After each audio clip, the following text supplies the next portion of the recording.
cartellata bonifica di Burana.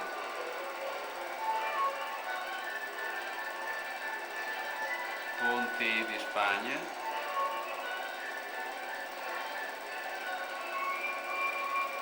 E la rocca possente prima della ristrutturazione.